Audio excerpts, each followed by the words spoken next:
So it's actually 3, 6, and 7. Those are all the types of diabetes that I have. Oh. Welcome to the Video Reformation Podcast. I'm Ben Oliver. I'm Justin Plant. We're the co-founders of Storyboard Media and your guides to practicing effective video for business. We're like the Aslan to your annoying little kids who went through the wardrobe. Mm-hmm. Narnia. Wasn't he like a kind of like a Christ figure? Yes. Is that what you're implying? I mean, I was trying to imply it, but now we're more explicitly stating that. Yes, always read between the lines with our similes. Today we are going to talk about, I hesitate to say different funnel models because some of them aren't even funnels. Sure. But the genesis was traditional models for customer journeys or whatever. I guess we'll get into that. Before we do dive right into that, though, we do have a new sponsor for this episode. Surprise, surprise. It's not fake. Our new sponsor this week is Hairbnb. Mm-hmm. Yep. Are you a founding member? So I haven't read the copy yet. But you have some shares. That may and be a board seat. I may maybe a perfect candidate for Airbnb. But we'll find out later. Okay. We'll find out later. So, funnels, models. Yeah, most people have heard if you're in sales or marketing, maybe even customers. I don't know. If you're in business, you have likely heard of a funnel, and they're all different shapes and sizes, and generally they are to help describe the buyer's journey, what their, the decision-making process they go through to buy something. And a lot of it can even be kind of translated or looked at a little bit differently as in like a change in behavior. Mm-hmm. And I like thinking of selling as changing someone's behavior of either continuing with their status quo or having to divert because there's a better opportunity over there. Or because you trick them into it. Yeah. That's the primary difference between sales and marketing, right? Yeah. Sales tricks people into doing things. Marketing allows them to trick themselves. Enables the tricksters. I imagined that we were going to present alternatives to some of the traditional models that have been used before. Mm-hmm. We've had these conversations. Yeah, and as we've talked about this and thought about this, I think it's more one of those stupid little it depends answers where each of these models actually best applies depending on where you fit in a sales cycle. Are we talking about modeling a buyer's journey, or are we talking about a map to a diagram to map content to?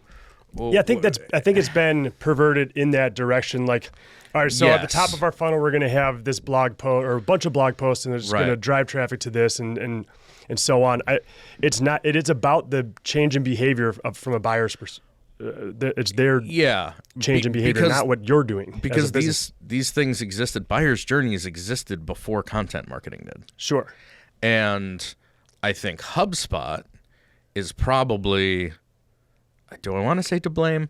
HubSpot is largely responsible for the adoption of the funnel methodology in terms of generating content. Really? Because wasn't it in Glengarry Glen Ross? I feel like it was one of the things he drew on the chalkboard. Yeah, but that was more decision changing. What so many people today picture when they think about a funnel is that 4-step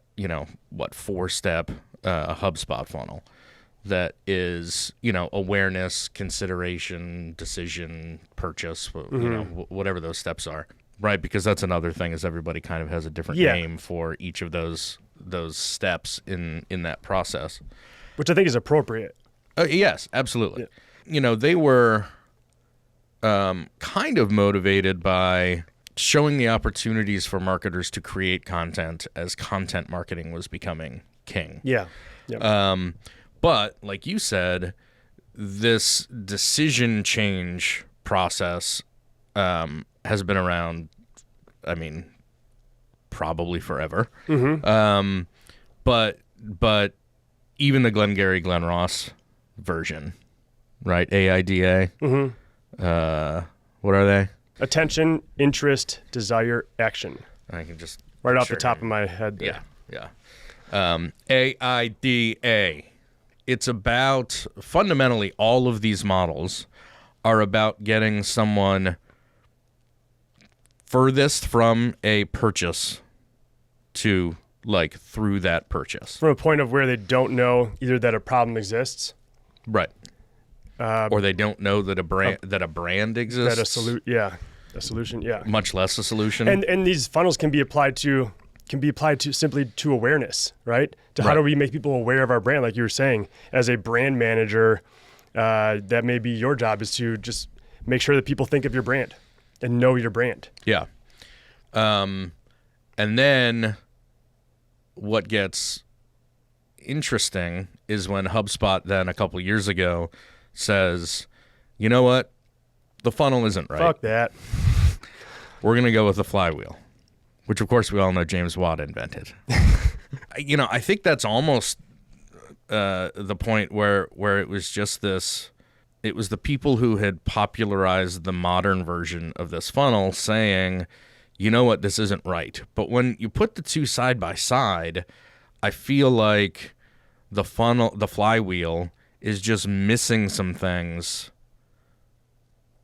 I don't think the flywheel is the next evolution of funnel the way that they positioned it when they announced that. I think I like the flywheel model in the sense that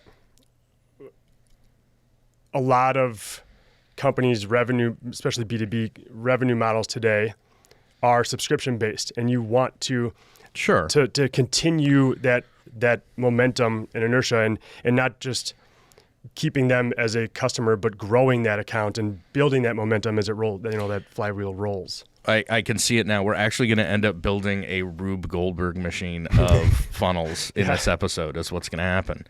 Because to me, that makes sense when you're on a micro level and you're talking about one existing customer or one prospect who actually does become a customer and then is delighted by customer service, and either there's an upsell opportunity generated, or there's an advocacy opportunity, or referral, or word of mouth, or net promoter score, or whatever that customer service part is.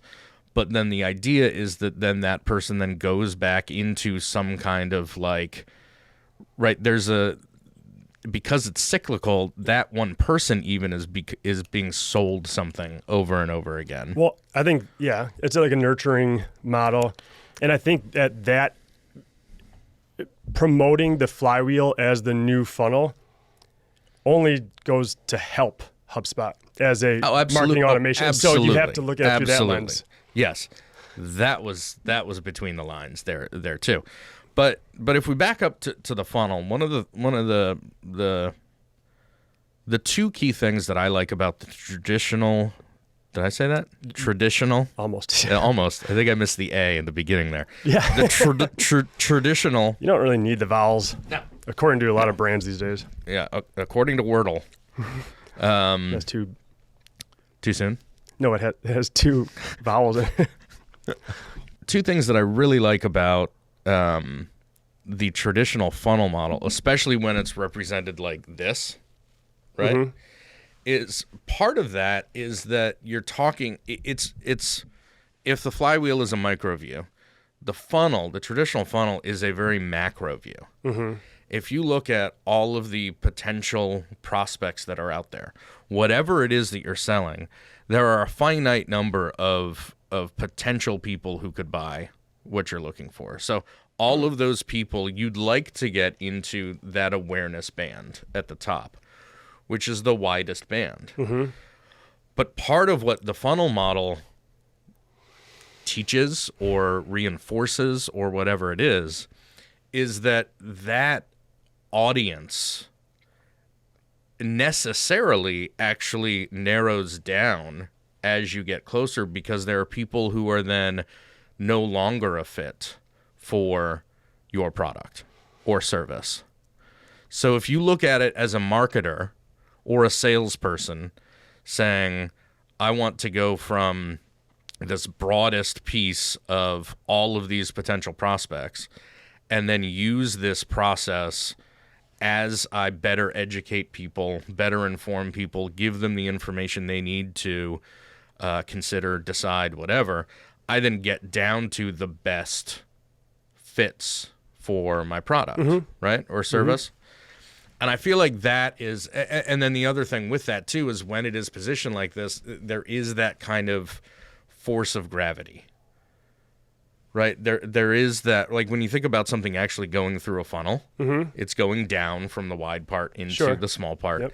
And so even just being positioned that way on a slide deck, it gives this sort of like, it's not an unaided momentum because it's but it gives that prospect kind of that pull toward getting closer, as if them going through that journey is just going to get that closer, and you don't have to. I don't exactly know where my thought is there now that I think about it, but there's something other than you as a marketer just pushing them through that funnel. Well, they have needs. That's getting them closer to, they have needs, and you're trying to solve that the best you can. And that's what the content is all about. I'm curious what you think about that traditional funnel model. Just in case, whoever's listening, if anyone's listening, we're going to get to some other weird, interesting We don't theory. release these publicly, do we? It's just for our employees, and half of them are in here. This is a live show. We are going to get to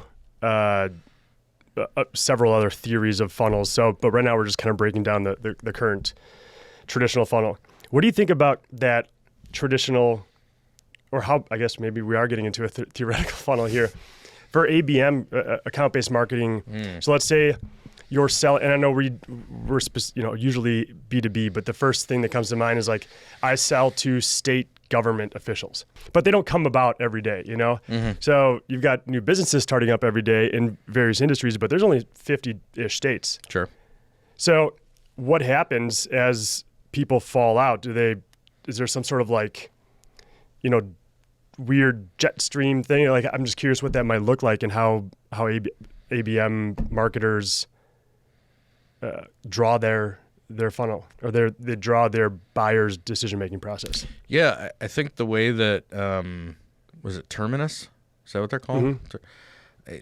One of the early advocates of ABM, they've always kind of drawn it as an upside-down funnel, haven't they? Yeah, that's right. So we didn't get that one on here. No, that's didn't. Right. I mean, yeah, it's right there. So they start Come back for part 2. with I don't know. Okay, I'll have to look back into that. We haven't worked with a whole lot of... If I said I don't know every time I don't know, we would have half the number of episodes that we do.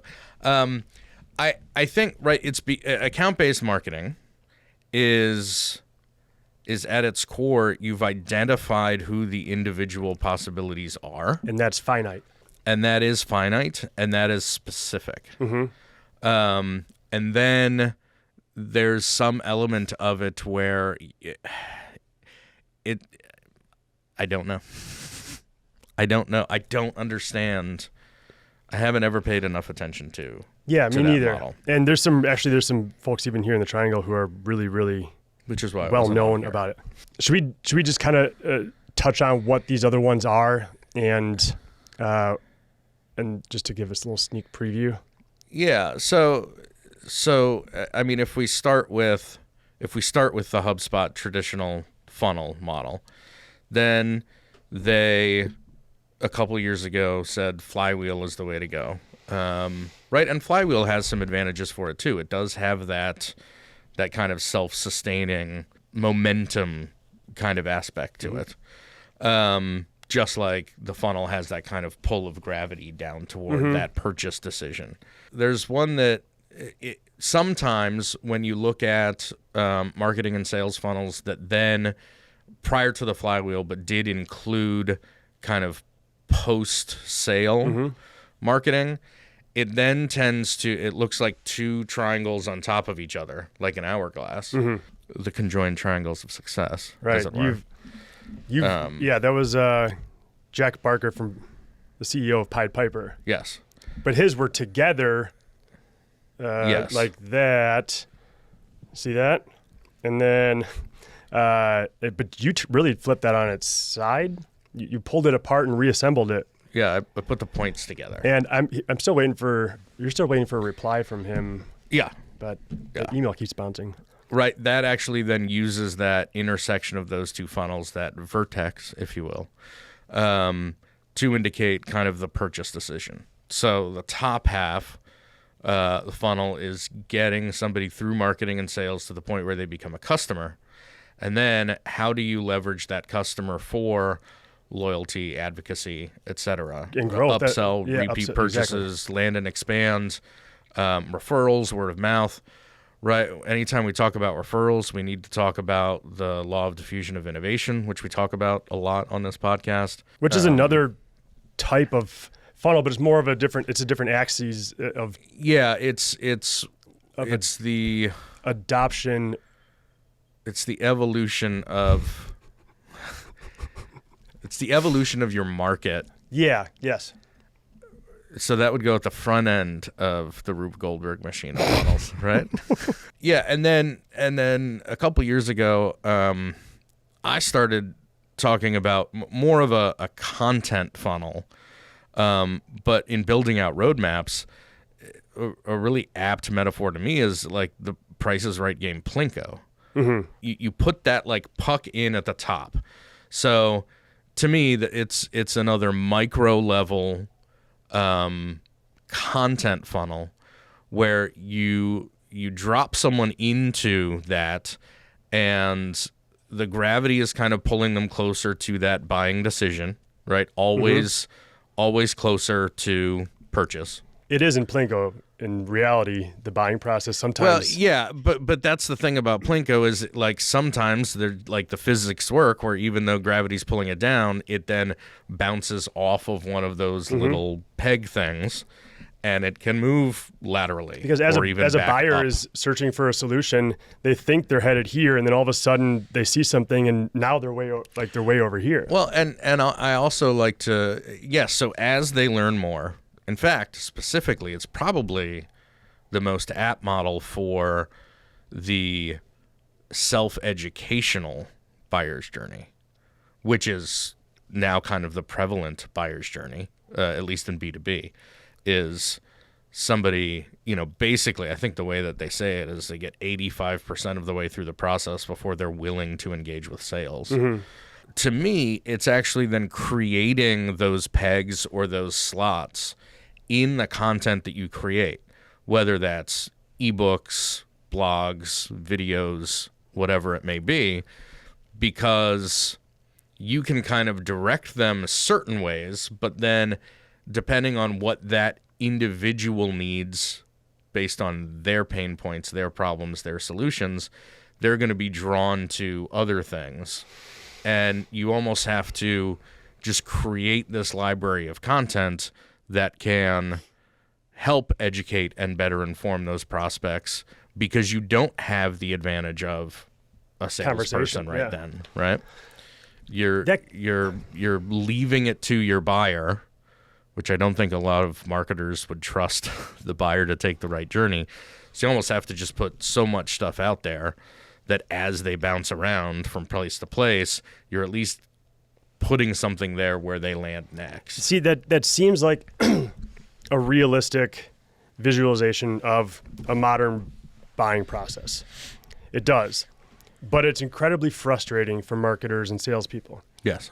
As people change their mind, there's like whiplash, you're just getting, you don't feel it as much as the buyer because you're delaying your decision and that behavior change, which is oftentimes gratifying to not have to make that commitment. But as a marketer, how do you make a call to action if you don't know, you want them to go down, but they see something that makes them want to go that way? One thing that I remember we have just created, actually just released to a client, which it can be applied in a lot of different types of marketing. But the buyer's guide, where it's kind of a choose your own adventure video series. And within the video player, you could say, oh, actually, yeah, when he mentioned that is the one. So he clicks the button, or the buyer clicks the button, and then it brings you down that Plinko scale or whatever. And just so having that interactive style of marketing can be really, really helpful. This might sound a little nefarious. With that, where like you get to the end of a 90-second video and then you say, if you'd like to know more about this, click here to watch this video. But if you're more interested in this, click here to watch this video. You're kind of giving your audience the illusion of choice there.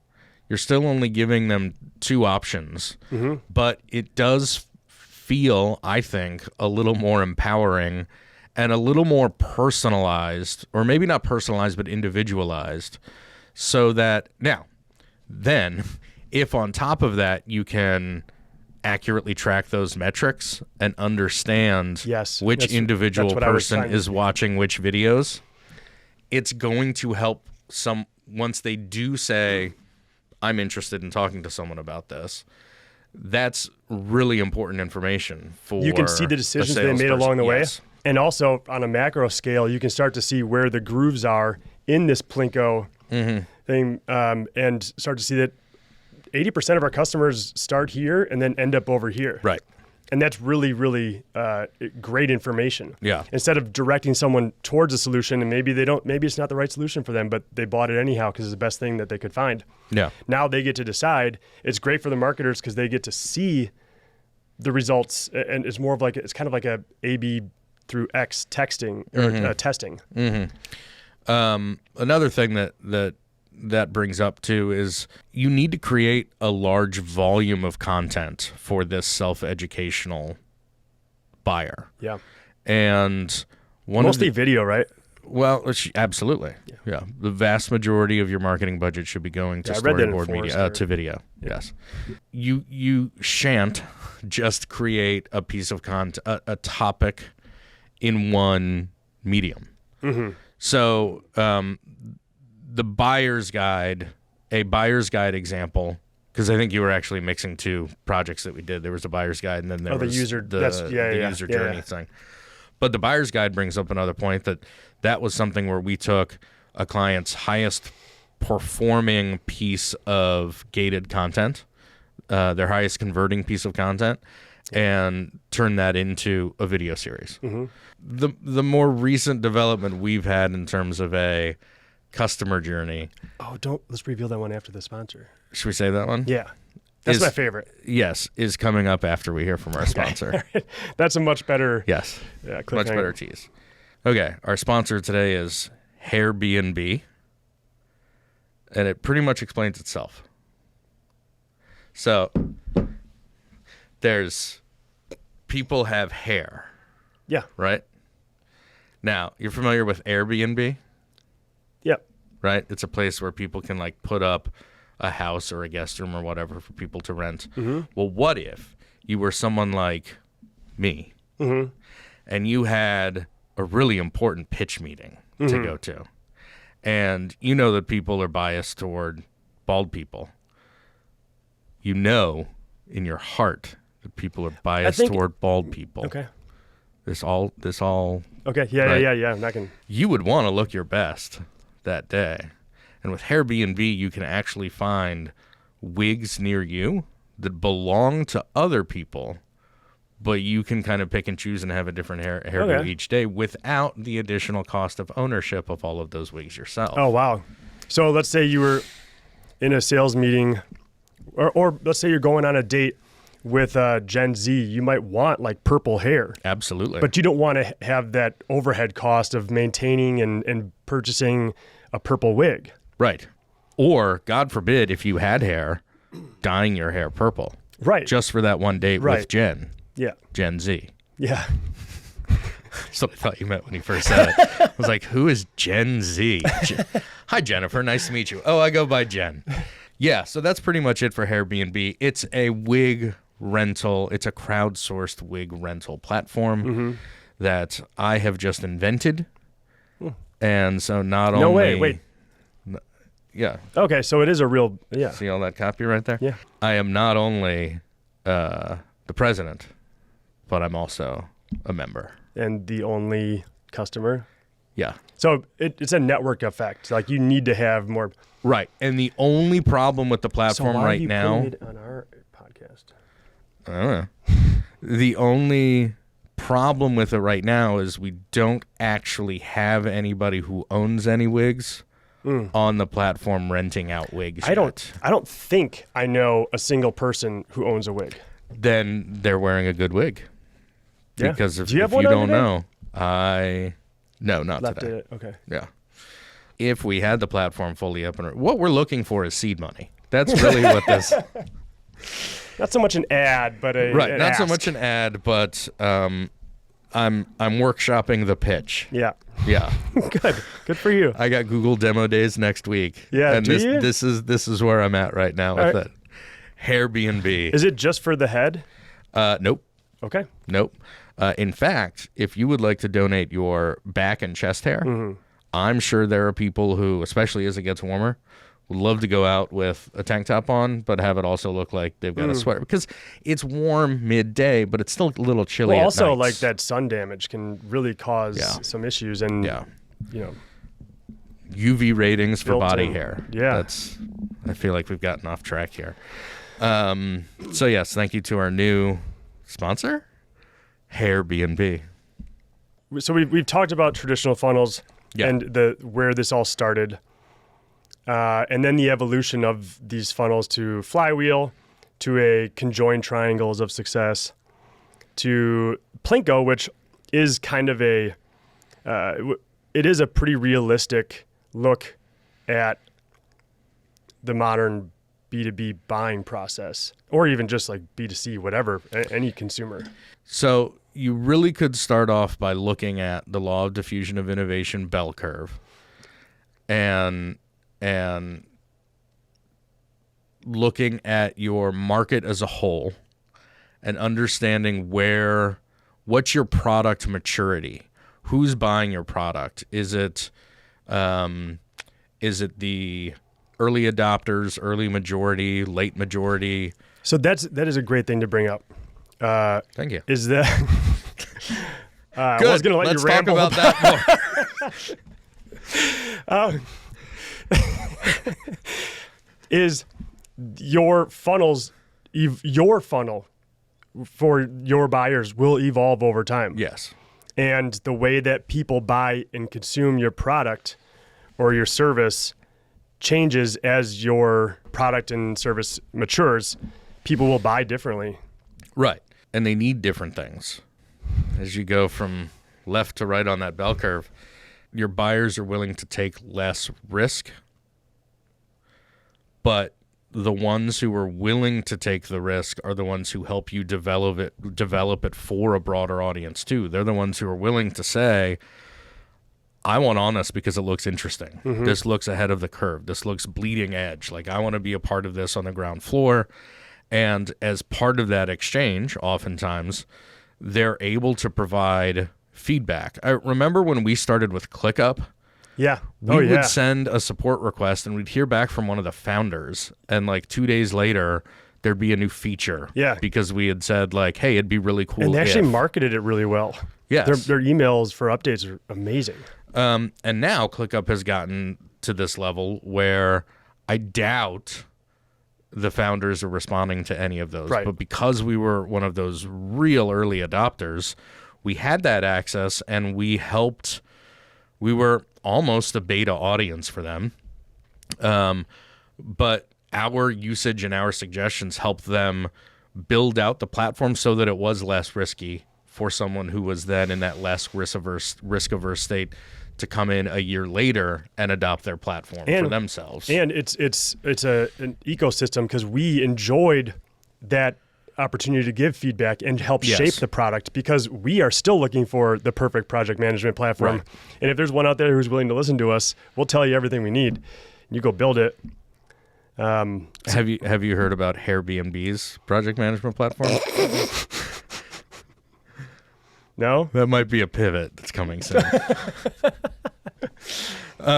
Okay, so we talk about, so whichever one of those kind of maturity models your market is in, that kind of then drops you into a traditional funnel, right? So you've got to get people aware of either your brand or aware that they have a problem, because I think those are often used interchangeably when talking about that top awareness piece of the funnel.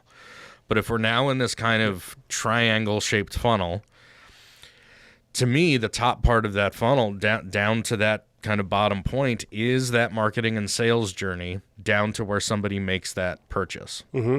So that could be where we bring in then the bottom triangle for the conjoined triangles of success, because now somebody who started out in wherever our market maturity was has gone through, they've become a customer.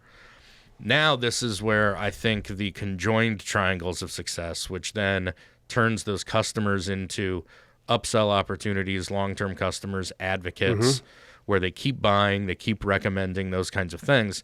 That's where that conjoined triangles of success thing is then where I see that's where somebody could kick out into a flywheel. Yep. Okay. Right? So they kind of fall through, they squeeze through the middle of the hourglass there, and then they start to bounce around in this, now I'm a customer marketing, delighting kind of part. And then they drop into this flywheel, which, right, the force of gravity gives the flywheel enough motion that as it starts spinning. But now we're talking about that one customer who's now bought something.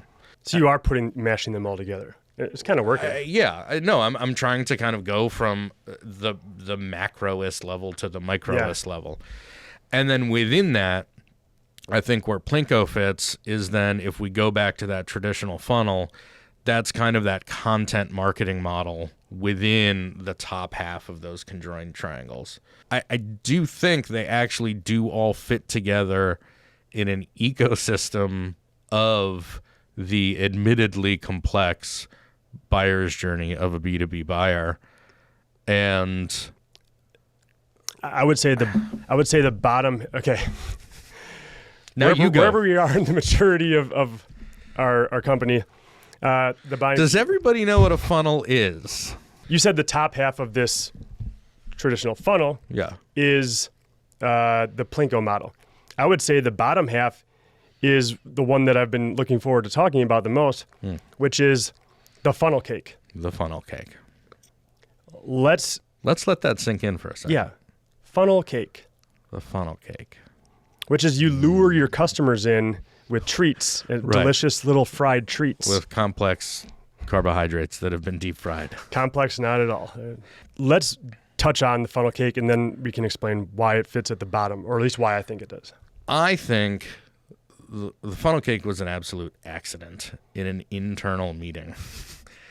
But it stuck for a reason. But it stuck because if you stay on this kind of micro level, if you watch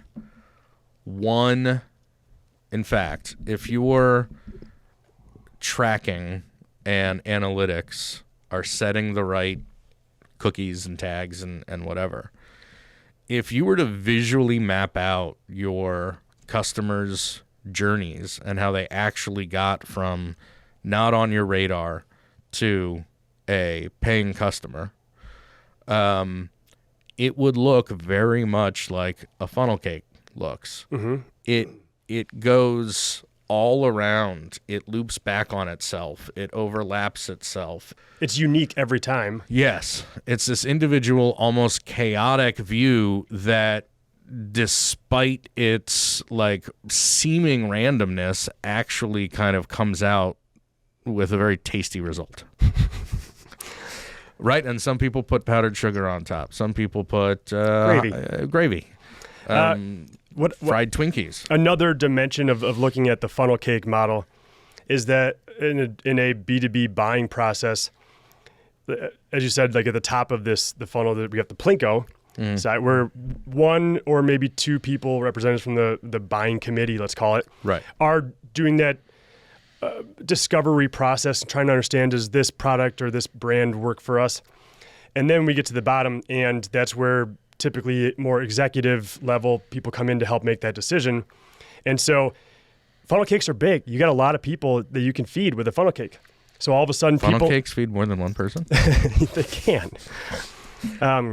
So there's multiple people eating this seemingly chaotic buying journey, and they're all coming in at different times, likely, with like, oh, I want more of the fried part, and I want the powdered sugar, and I want to bite from this side, you bite that side. It just works on so many weird levels that it feels like it makes sense as a model. I think that's the key. It feels like it makes sense. Is anybody following me? It really is. It's the inelegant solution that mapping a B2B buyer's journey needs. It's admission. It's admitting that yes, it's fucked up. The process is fucked up. You know, and this is another, right? It's so easy for marketers and salespeople to lose sight of the audience. Right. Think about what HubSpot's funnel does. HubSpot's funnel takes chaos and randomness and what the audience is actually doing, and it tries to put it into 4 steps. Mm-hmm. And that is a very marketer-centric, it's author-centric. It's an author-centric piece as opposed to an audience-centric piece.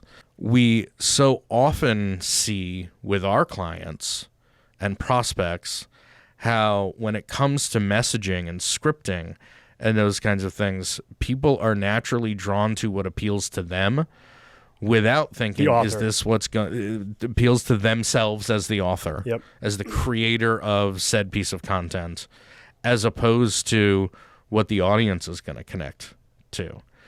And these traditional models of funnel are just that. They're saying, oh yes, this is something manageable, and I can think about this in 4 groups of people, as opposed to the actual individual journeys that each actual buyer takes.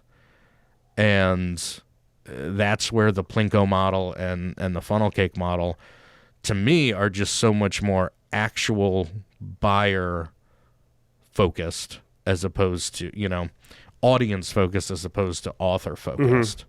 So if you understood any of that, I'd love to hear from you. Drop a comment, write me a note. That'd be really encouraging that we struck a chord with somebody. What else did we want to talk about with funnel models? You mentioned bringing up the manifesto is basically built in part because of this complicated buyer's journey. Yeah, I think B2B video is intended to assist in that buying process. Yes, and I think the manifesto is aware of the difficulty, right? Action. I'm paraphrasing here, but we have to give our audience something to do, and we have to make it easy for them to do that. Mm-hmm. Otherwise, we've wasted their time and our time making it, right? So how do we create a call to action that easily presents to someone, whether it's left, right, up, down, wherever they're going in that journey through that funnel that we have to at least give them the option to go somewhere. Mm-hmm. We have to give them the ability to take an action and either basically say, I'm not a fit for this. Mm-hmm. This is very interesting and I want to know more, or talk to someone or get a demo or whatever the right time for that is, or I need more information. Mm-hmm. And if you think about calls to action in those 3 categories, right, you're saving your sales team time with unqualified leads by getting rid of the people who don't qualify or it's not a fit for. So there's value there. For the people who you've given enough information to go ahead and take that next big step, which is actually engage a person to sell to them, that's a key moment. And for the people who just need more information, you need to, like we talked about, you have to create all of this content in all of these different formats so that they can figure out for themselves whether they're a fit or not, when and get to that point, right? Because you've got to. I don't hear enough in this kind of self-educational buyer's journey. I don't hear enough talk about just different personality types. If you just break it down into introverts and extroverts, like an introvert will spend 6 months researching something before they want to talk to a salesperson, mostly because most salespeople are extroverts and introverts are afraid of extroverts. But an extrovert is the kind of person who just wants to talk, which is why this works. Right. As I cower in fear over here waiting for you to admonish me. Extroverts just want to hop on the phone and like hammer it out, right? Let's just talk about this. And so you've got both types who are maybe even equally qualified prospects of yours. You've got to allow for the person who's going to spend 6 months researching on their own until they're like, all right, well, I can't learn anything more and this feels like a good fit, I might as well talk to someone, to the like, I don't know anything and I just want someone in sales to tell me everything now. And then everybody in between.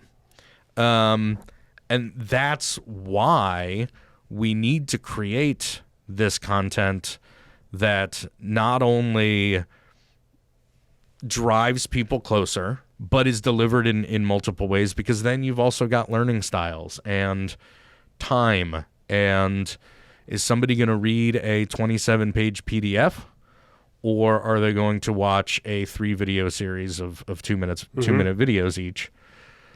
Some people are going to want to read a 27-page PDF, and some people are going to want to watch the videos. But like, that's why. That's the integrate. Yes, that's where I was going with that. Welcome.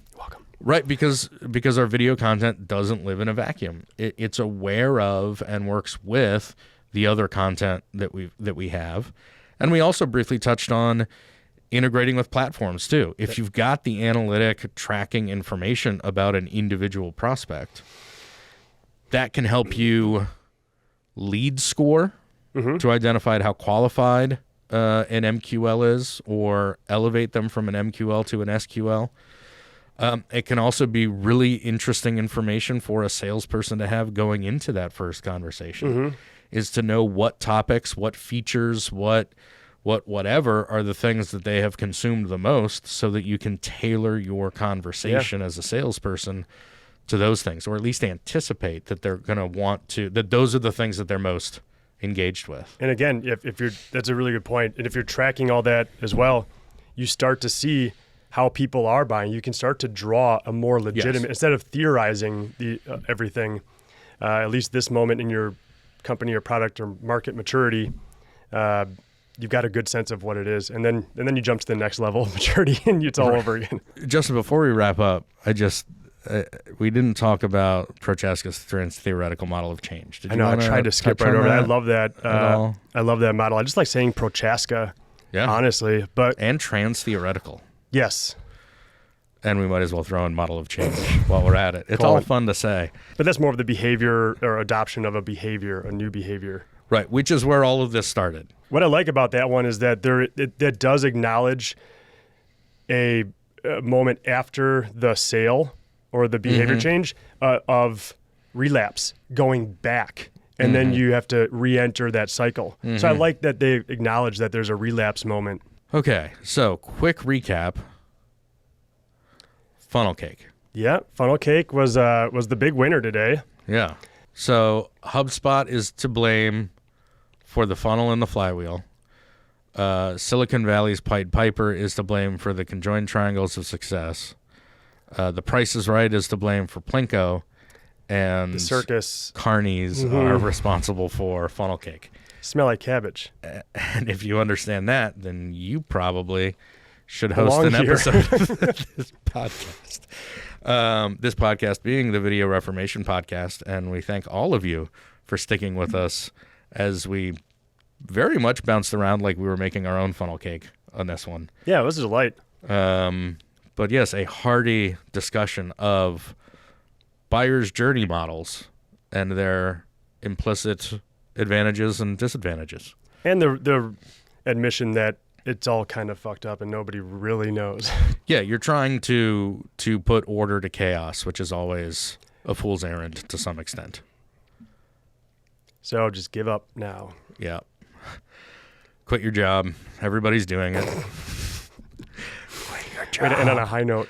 Yeah, could we just do a couple like ASMR quit your job tracks just to like embed subliminally through the quit your job? We're actually responsible for half of the Great Resignation. Quit your job. Thank you for joining us on this episode of the Video Reformation Podcast. I've been Ben. I've been Justin. Yep. Thanks.